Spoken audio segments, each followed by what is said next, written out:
오늘 대성쌤하고 저희가 얘기해 볼 주제는 생각의 틀을 깨는 즐거움. 대성쌤과 제가 영재 수업 담당하고 계신 우리 선생님들과 만날 기회가 생겼어요.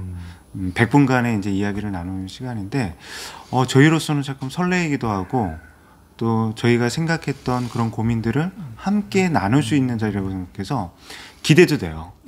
근데 일단 생각의 틀을 깨는 즐거움. 저희가 이야기 나눌 주제죠. 생각의 틀 뭐예요? 사람마다 사고 체계가 있을 것 같아요. 그래서 어떤 지식을 구성을 하고 어떤 똑같은 상황에서도 그 생각의 틀에 따라서 판단이나 감정이 좀 결정되는 게 아닐까 싶어요. 너무 어렵게 말씀하시지 마시고 좀 쉽게 얘기해 주세요. 생각의 틀. 조금 더 쉽게. 생각의 흐름도? 생각의 흐름도. 네. 저는 조금 단정적으로 말하고 싶어요. 생각의 틀, 그런 어떤 고정관념, 선입견 이런 것들 아닌가요? 사람마다 그런 게 생길 것 같아요. 경험이나 다양한 본인의 삶의 족적 속에서 어떤 그런 게 생길 것 같네요, 진짜. 그런 게 뭐예요? 생각의 틀, 고정관념 뭐 이런 것들이요. 생각의 틀을 깨는 즐거움. 이제 생각의 틀이라는 것은 말한 것처럼 우리 사람들이 누구나 가질 수 있어요. 본인이 경험했던 거, 본인이 알고 있는 거, 그것으로 세상을 바라보는 어떤 관점을 가지게 되죠.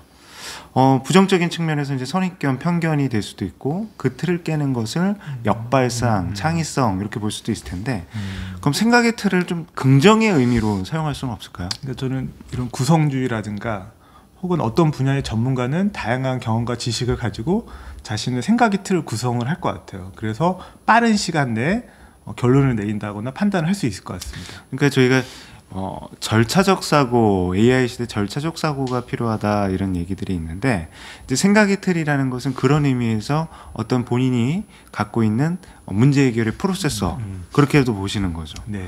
그러면 생각의 틀을 꼭 깨야 하는 것만은 아닌 건가요? 뭐 그게 현재 상황에서 효용성이 있고 유용하다라면 그걸 꼭 깰 필요는 없을 것 같아요. 그러면 저하고 조금 생각이 틀려지는데요. 네. 생각의 틀을 깨는 즐거움, 생각의 틀을 깨야 하는 것인가, 아니면 생각의 틀을 만들어야 되는 것인가, 그 부분 참 한번 이야기해 볼 의미 있는 주제일 것 같고, 그러면 제가 또 한번 여쭤볼게요. 생각의 틀을 깨는 즐거움이라고 했는데, 즐거움은 또 무엇인가요? 그러니까 이 내가 경험할 수 있는 범위가 한정적이고 생각이 한정적이에요. 근데 어떤 책이라든가 새로운 경험, 누군가를 만나서 더 넓은 시야, 또 다양한 측면을 고려할 수 있다라고 하면 그 사람한테 상당히 기쁨을 주지 않을까 싶네요. 기쁨. 네. 그 기쁨이 뭐예요? 생각의 틀을 깬다고 해서 막 즐겁고 기뻐요? 그 즐거움과 기쁨의 정체는 무엇인가요? 내가 미처 몰랐던 것을 알게 된다는 그런 감정, 그리고 좀 더 이해를 더 깊이 할 수 있게 된다는 그런 생각들 아닐까요? 대성쌤 같은 경우는 생각의 틀이 중요하다라고 보는 입장인 것 같고, 저는 생각의 틀을 그러면 깨보자라는 쪽에 설게요. 하루하루, 대성쌤이 지금 이제 40대이시잖아요. 네. 구체적으로 밝히지는 않겠습니다. 그 하루하루가 어떻게 해요? 빨리 가나, 시간이 빨리 가나요? 천천히 가나요? 그러니까 저는 이렇게 하루에 루틴이 있습니다. 그래서 정해진 시간에 출근을 하고 정해진 업무를 하는데 그때는 무척 바빠요. 근데 지나고 보면 또 금방 지나간 것 같은 그런 묘한 이중적인 느낌이 있어요. 이중적인 느낌이 아니라 시간이 빨리 간다는 느낌일 것 같아요. 네. 근데 이거 한번 생각을 해보세요. 아이들의 하루와 그리고 우리 대성쌤의 하루, 그 하루의 무게가, 크기가 어떨 것 같아요? 어떤 차이가 있을 것 같아요? 저도 근데 그 말씀하시니까 어떤 분이 그러시더라고요. 그 사람의 시간을 이제 그 나이에 비례해서 10대 때는 10km로 달리는 자동차와 같이 하루가 가고, 40대는 40km의 이런 속도로 가는 자동차와 같이 좀 더 나이가 들수록 빨리 간다, 이런 말씀을 하신 것 같아요. 그러니까 이게 뭐냐면, 이제 어린아이 하루는 굉장히 깁니다. 그 하루 동안 또 스펙타클합니다. 그렇지만 저의 하루, 우리 대성쌤의 하루는 순식간에 지나가 버리죠. 반복되는 삶 속에서 우리가 하루하루 본인이 이제 삶의 루틴이라고 아까 말씀하셨는데, 그 틀 속에서 갇혀 있다 보면 그 시간은 어떻게 보면 지나가 버리지만 어떤 큰 의미를 갖고, 그리고 나에게 다가오지 않는다, 그런 생각들이 들어요. 저는 그래서 생각의 틀을 깨는 즐거움, 이 여기서 말하는 즐거움은 일상이나 보통이나 형식 속에 갇혀있던 내가 또 다른 나, 새로운 나, 그리고 그것들이 나에게 어떠한 만족감, 안정감, 즐거움을 준다라고 생각을 했거든요. 그래서 저는 생각의 틀을 깨는 즐거움, 우리가 갖고 있는 고정관념이나 선입견을 깨었을 때 우리에게 돌아오는 만족감, 그리고 그것에 대한 성취감, 요에 대한 열정, 이런 것들을 담고 있다고 생각을 해요. 대선 선생님은 어떠세요? 그러니까 저 같은 경우는 요즘에 워낙 하루하루가 사회가 빠르게 변하잖아요. 근데 나 개인은 크게 바뀌지 않아요. 그러다 보면 나는 뒤처진다거나 과거에 머무는 경우들이 있거든요.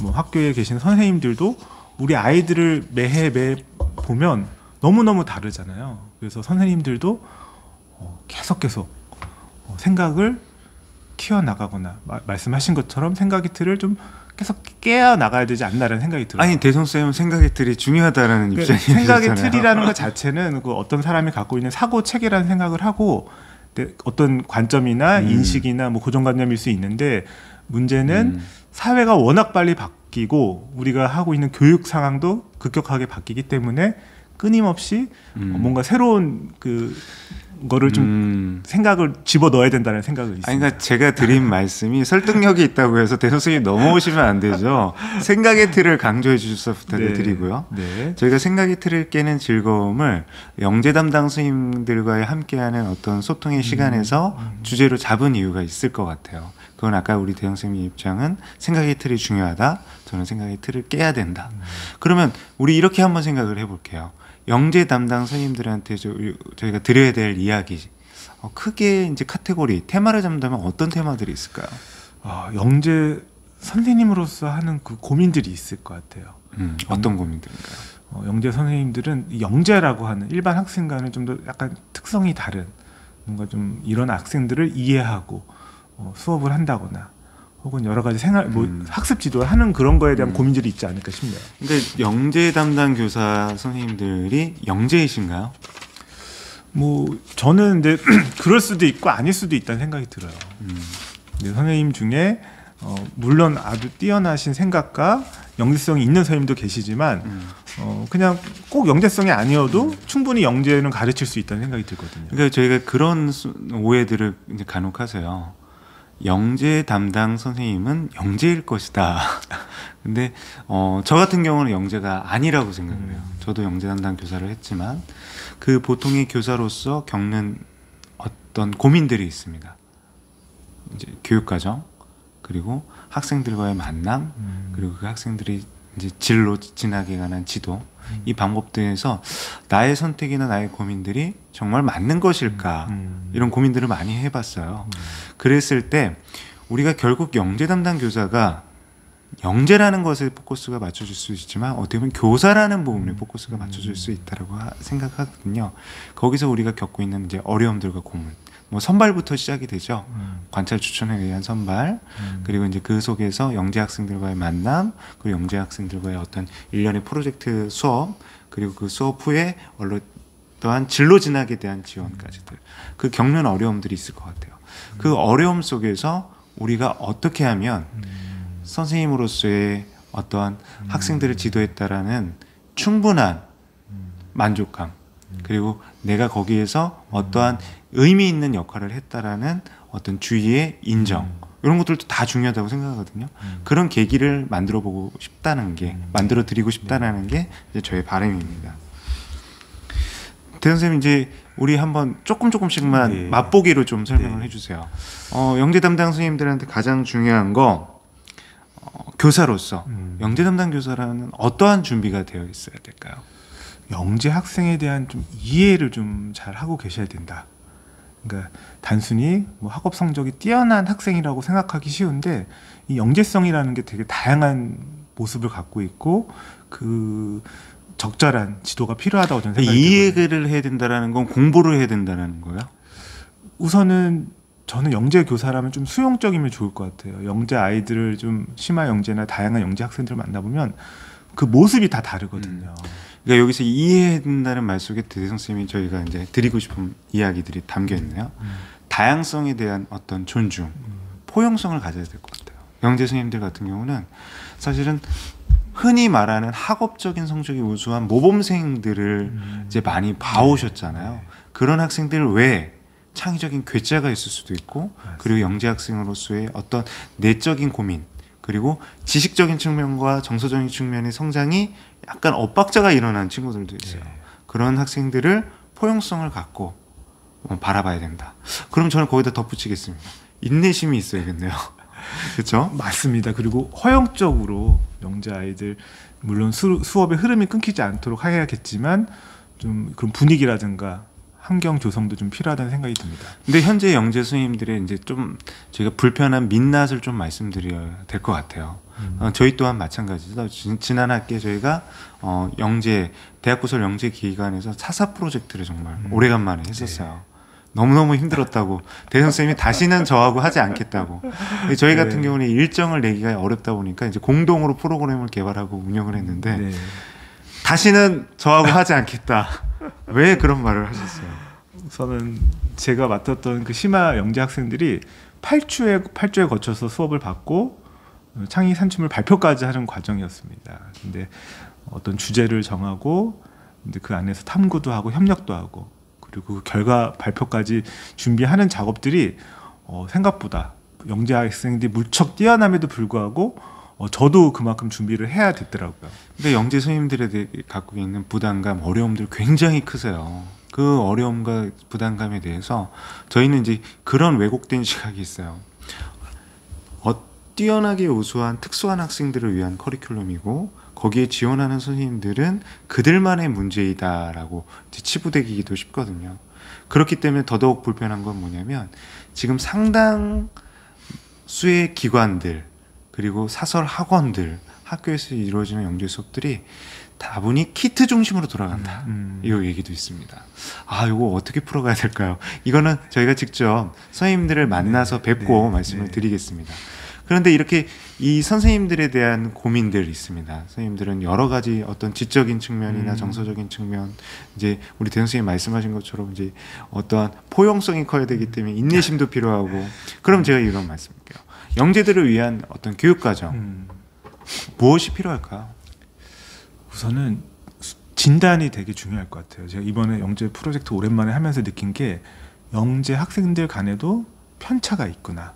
그리고 요즘에 영재 수업 같은 경우는 어떤 대주제를 가지고 프로젝트 수업을 하는데 그 주제에 관련해서 이미 기초 지식이라든가 학습이 되어 있는 학생들과 뛰어나지만 그 영역에 대해서는 약간은 조금 몰랐던 학생들이 있더라고요. 저는 이제 조금 더 불편한 얘기를 직접적으로 하다 보면 예전에 보면은 각 시도 교육청이나 KDI 이제 영재 교육 관련된 주요 기관이나 대학에서 영재 교육 프로그램들을 개발을 했었어요. 이제 거기에 보면 우리가 흔히 말하는 프로젝트라고 주어지는 학습 형태. 그래서 5주에서 8주 뭐 이렇게 이런 식으로 이제 프로그램이 구성되어 있는데 이 프로그램들이 이제 문제점들이 무엇이냐면 예를 들어서 80년대 초반에 개발된 프로그램도 지금 쓰이고 있어요. 물론 거기에 있는 기초학문적인 어떤 코어 그 일반화된 지식은 굉장히 소중합니다. 그렇지만 접근법은 달라져야 된다고 생각해요. 지금 무슨 시대예요? AI, 뭐 인공지능, 미래 융합 시대 아닐까요? AI 시대의 가장 큰 특징은 단순 지식이나 어떠한 이론적인 원리 같은 경우는 학습자의 접근성은 너무나 편리하게 되어 있습니다. 그거를 가르치기 위한 수업은 안 돼요. 화성이 태양계에서 몇 번째 행성인지, 화성의 온도가 몇 도인지 이게 중요한 게 아니라 그럼 그런 제한적인 환경 여건을 어떻게 극복하고 어떻게 바라볼 것이며 어떻게 접근할 것이냐. 어떤 생각의 틀을 뛰어넘는 창의성 그리고 거기에 대한 접근법 이런 것들이 필요하다고 보는 거예요. 생성형 인공지능 영재 수업이나 일반적인 수업에서 많이 써보시죠? 제가 이번에 영재 수업을 하면서 근데 저도 지금 생소한 예를 들면 뭐 화성 테라포밍 뭐 이런 관련된 주제로 이제 진행을 했는데 테라포밍이 뭐죠? 결국은 지구화한다는 거죠. 행성을 사람이 살 수 있는 환경으로 개조를 하는 건데 너무나 많은 변수와 여러 가지 조건들이 있었기 때문에 저도 사실은 챗 GPT에 물어보면서 수업을 구성했던 기억이 있습니다. 학생들도 마찬가지예요. 우리 선생님도 챗 GPT에 물어봤지만 우리 학생들도 어떤 산출문이나 보고서를 쓸 때 챗 GPT에게 물어봤을 것이고 챗 GPT가 구성해준 아이디어를 아마 많이 활용했을 겁니다. 그럼 저는 이거예요. 그대로 갖고 올 것인가? 어떠한 의미를 부여하고 활용할 것인가? 그리고 그것을 창의적으로 발전시킬 것인가? 이런 부분들, 이슈들이 있어요. 교육과정 프로그램에 대해서. 이제 영재교육 포털에 이제 굉장히 많은 영재 프로그램들이 있는데 이거를 어떻게 활용하면 좋을지 그 부분에 대한 이야기도 한번 제가 현장에서 선생님들과 이야기 나눠보겠습니다. 몇 분의 선생님들이 오시죠? 제가 알기로는 한 80분에서 100분 사이라고 들었습니다. 네. 거기서 우리가 이제 제일 걱정하는 거는 대성쌤과 제가 싸우게 될까봐 어쨌든 건전한 토론을 하도록 하겠습니다. 또 다음 이제 하나의 카테고리가 있어요. 뭐냐면 누가 영재 아이인가? 이거 대성쌤이랑 저랑 이제 논쟁했던 적도 있는데 대성쌤은 누구나 영재가 될 수 있다. 저는 소수의 어떤 특별한 이제 상황에 놓인 학생들이 영재다 이렇게 말했던 것도 기억나거든요. 대성쌤, 모든 학생이 영재라는 근거 무엇입니까? 그러니까 저는 예전에 가드너무 다중지능 이론 있잖아요. 그러니까 똑같은 측면에서 영재성을 딱 보면 소수일 수밖에 없는데 다양한 측면에서 영재성을 보면 이 학생의 뭐 수리력이라든가 이 학생의 뭐 예술 능력이라든가 그런 측면에서 저는 영재성을 좀 더 넓게 봤으면 좋겠다는 생각이 듭니다. 그럼 제가 물어볼게요. 선발 어떻게 해야 돼요? 그러면 다 영재라면서. 근데 저희 이 교육 과정은 어떤 예를 들면 예술 영재가 있고 인문 영재가 있고 뭐 수리 영재가 있기 때문에 그 영역에 맞춰서 진단하고 또 여러 가지 관찰이라든가 진단 도구, 면담을 통해 뽑아야 되지 않을까 싶습니다. 그러니까 다 굉장히 우리 학급의 학생들을 지도하는 선생님들이 어려움을 겪는 게 보면 학생들과는 굉장히 이질적이라는 거예요. 네. 진짜 뛰어난 학생, 그리고 이제 어떤 학업적인 성취가 낮은 학생, 이런 학생들, 그리고 성향이나 어떤 본인이 갖고 있는 자존감의 정도가 틀린데 이런 학생들을 함께 수업을 하면서 가장 큰 겪고 있는 어려움들이 있단 말이에요. 근데 지금 현재 영재 담당 교사들도 마찬가지예요. 어떤 지역 영재학 대학 부설 영재학교, 과학고나 이제 어떤 특수한 학교에 이제 부설 영재학급에 있는 학생들과 일반 학교에 있는 영재, 그리고 이 친구들이 과연 영재인가 아니면 이게 방과 후 창의 프로그램인가 헷갈리는 경우들이 있단 말이에요. 이랬을 때 우리의 고민들, 그리고 우리가 요즘 영재 이제 선발에 있어서도 과거처럼 어떤 지필식 고사라기보다는 관찰 추천에 많이 의존하거든요. 관찰 추천 어떻게 할 것인가 이런 이슈, 그리고 대성생이 경험해 보셨던 굉장히 창의적이고 특별했던 학생들에 대한 지도 사례 이런 것들을 함께 나눠주실 거죠. 그렇죠. 네, 여기서 맛보기니까 여기까지 말하고. 그다음에 저희가 이제 또 하나의 이제 교육에 대한 어떤 이 부분을 얘기해야 될까 대선생님과 저도 고민했던 게 또 한 축이 무엇입니까? 요새 뭐 만들어진 영재부터 시작해서 영재 부모의 여러 가지 이런 연구들이 많아요. 그래서 이 영재에 있어서 학부모를 논하지 않고는 사실은 말하기 어렵지 않을까 싶네요. 그러니까 영재 교육에 있어서 저희가 조금 간과하고 거리를 두는 것이 뭐냐면 영재의 부모님들은 굉장히 학구열과 자녀에 대한 교육열이 뛰어날 것이다. 그렇기 때문에 영재 담당 교사 같은 경우는 영재 학부모님들과 조금 거리를 둬야 된다. 이런 생각들을 하시는 경우들이 있어요. 그리고 이제 그런 것들이 실질적으로 그런 사례들도 많아요. 저 또한 있었고요. 그리고 그런 경우들이 굉장히 어렵고 부담스러운데 그것 또한 생각의 틀을 깨자는 거예요. 저도 이 생각도 있지만 한편으로는 학교에서 영재 교육이 가정에서 영재 교육과 연계가 된다거나 서로 방향이 맞아야 되거든요. 근데 제 생각이 그거라니까요. 근데 문제는 이거예요. 어떻게 하냐는 거예요. 어떻게? 그러니까 부모님 같은 경우는 그 정보를 많은 사교육이라든가 입시 학원, 뭐 유튜브에 있는 몇몇 그런 의존하는 경향이 있어요. 근데 거기에서 과도한 경쟁으로 거꾸로 아이의 영재성이 죽는 경우도 있다고 저는 생각이 들거든요. 그러면 그것 자체가 우리 영재 담당 선생님들한테는 굉장히 과중한 업무 부담으로 올 수도 있잖아요. 그래서 영재 학부모님들 대상으로 상담 프로그램이 좀 필요할 것 같고. 아니 필요한데 그 영재 담당 선생님이 준비해야 된다는 말씀이세요? 근데 그거는 근데 여러 멘토를 따로 또 섭외. 그러면 제가 부탁을 드릴게요. 12월 14일 전까지 그 대책을 수립해서 그날 함께 공유해 주십사 부탁을 좀 드리겠습니다. 그리고 저희가 이제 영재 담당 선생님들이 이제 어떤 의존하는 것들이 기존에 해왔던 프로그램들 그리고 교육청의 자료 그리고 본인의 어떤 갖고 있는 노하우들이에요. 이런 것들을 공유할 수 있는 포털이 있죠. 영재 GED라는 포털이 있습니다. 그 GED 포털을 저희가 보면서 어떻게 이 자료들을 활용할 것인가 그리고 지역사회 전문기관, 유관기관은 어떻게 할 것인가. 우리가 영재 같은 경우는 대부분 교실 속 어떤 실험이나 키트 중심의 수업으로 이제 귀결되는 경우들이 많다고 했는데 조금 바깥으로 나가서 할 수 있는 수업의 사례들 그런 것들을 우리 대형 선생님이 얘기해 주신다는 거죠.